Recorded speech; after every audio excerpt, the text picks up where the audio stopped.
Just a little teaser for the project. I'm about to show you how I made it.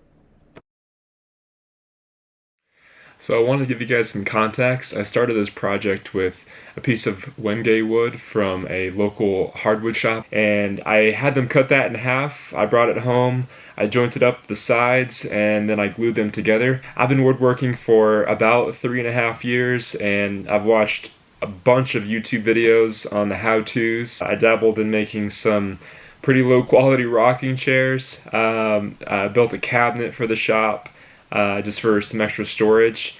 I've made a couple epoxy tables. So right now I'm in a phase where I'm making wood wall art. I find it just very fun and fascinating for me to make things that I think about and things that I haven't seen before. So I'm excited to show you this project.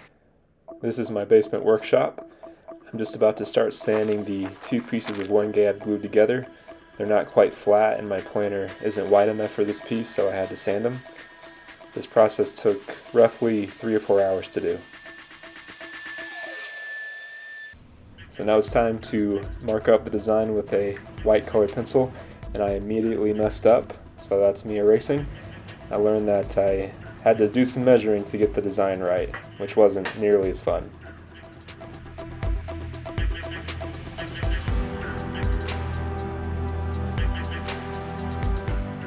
A little silly face for you, never hurt nobody.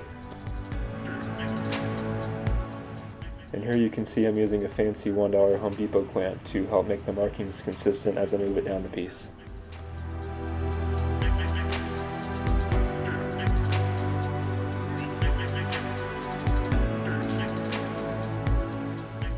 So the original plan was to carve down the scribbled segments and to keep the non-scribbled segments elevated, but I didn't have enough thickness for that, so I ended up just carving all the segments. And here I'm marking how far down to cut.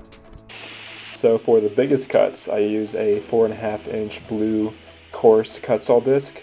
It's an absolutely fantastic tool. So I've carved a few pieces now, and what I've learned is that it's important to take breaks to sustain endurance and prevent frustration.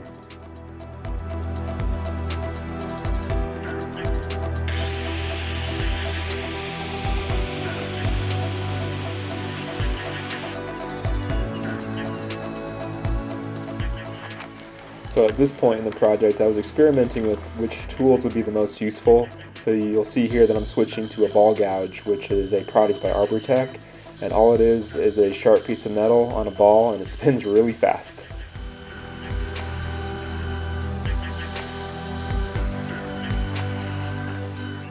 And after a few passes, I realized that I needed to go back to the blue disc for bigger cuts.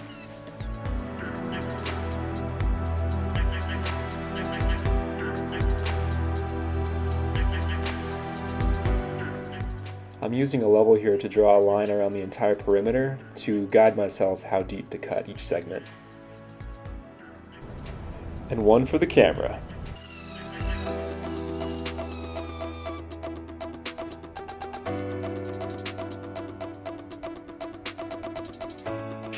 So for the last 2 rows, I had to switch back to the ball gouge.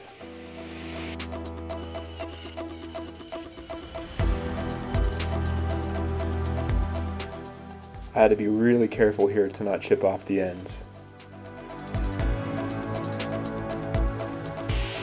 So now that all the coarse cutting was done, I had to switch to carving the corners of each segment with a cut-saw rotary burr, and the motor here is just a standard Dremel tool.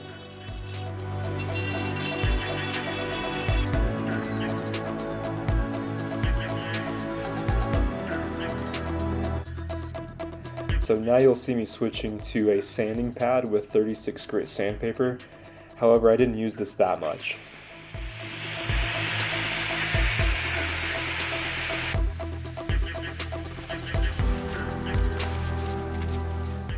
So I quickly figured out that I had to ditch the sanding on my grinder and go right for my 40 grit sandpaper on my orbital sander because the grinder was taking off too much material and it was becoming kind of risky.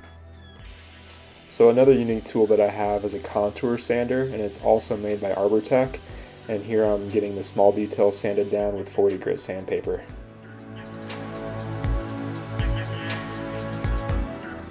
So So what's really nice about this tool is that the end of it is soft and flexible, so I can just press down and sand away.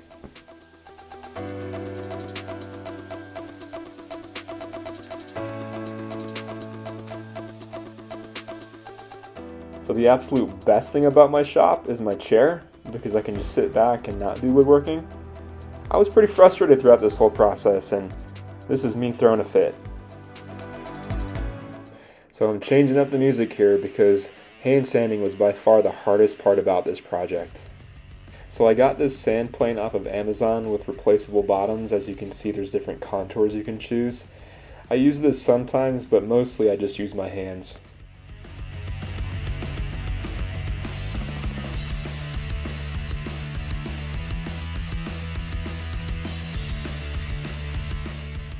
So I have this desk lamp in my shop that I found very useful in finding shadows and inconsistencies on the project.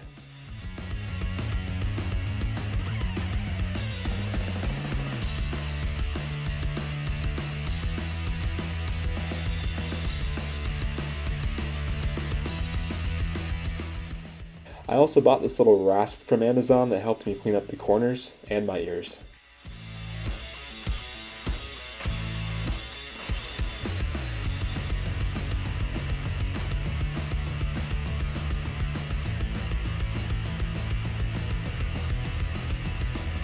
I had a piece of the project chip off, so what I did was use an old cutoff piece and glued it with 5-minute epoxy, came back to cut it off and sand it. So in between each grit of sandpaper, I did a technique called water popping, and what happens is the wood fibers come up after the water dries and the next grit of sandpaper removes them. I found that with water popping, there was glue that would come through and present as like a little bit of a yellow color, so I ended up just sanding that off after the last grit. I sanded from 40 grit all the way down to 400 grit. So after sanding, I had to clean the piece with a vacuum and also alcohol and a clean rag before finishing. I thought it was a good idea to wipe down the piece with alcohol right before finishing. Something I learned from a fellow YouTube channel, 731 Woodworks, is to finish the bottom first so that if there are any markings, it will end up being on the back of it instead of the front. So that's what we're doing.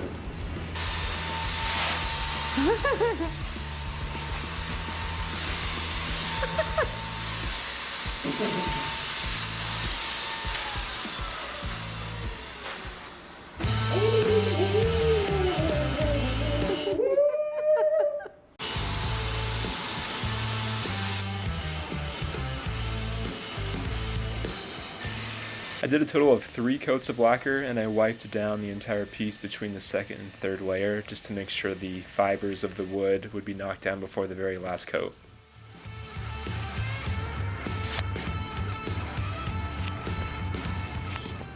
These white flakes were from my non-clean Wagner spray gun beforehand, but my girlfriend was kind enough to let me use her sweet cheetah tweezers. I use these little cabinet bumpers from Rockler to protect the back of the project.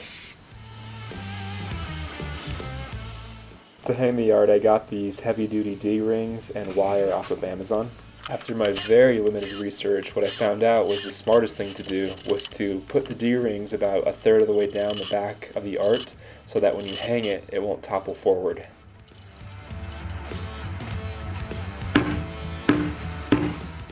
Just making sure it's nice and sturdy. So we have found where we want to mark it. Now we just have to match where the lag screw will go on. It's about 1 centimeter below the top of the artwork. Woohoo! Woohoo! I agree, I just think both of those might not be great. I think that's a good spot. No. Actually, that looks really good. She's right.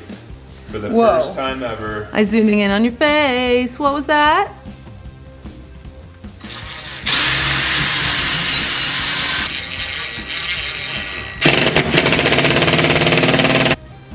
Ain't going nowhere. Look, see, it's strong.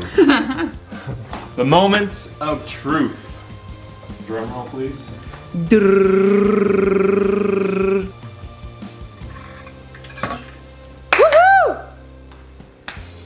Signing off for now. That's it. Okay, everybody, so we're almost there. There's one more thing to do. It was almost perfect, but I did make the wire a little bit too long, so you can definitely see the top. So I'll be shortening that, should bring it up a little bit, and then we'll be done. All right, the moment of truth number 2, because the first moment of truth wasn't the truth. It was a horrible lie.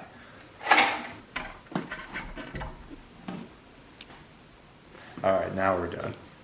That was anticlimactic, but we're done. So, do you have anything to say? I'm very proud of you. Thanks. It looks beautiful, and I love this new addition to our home.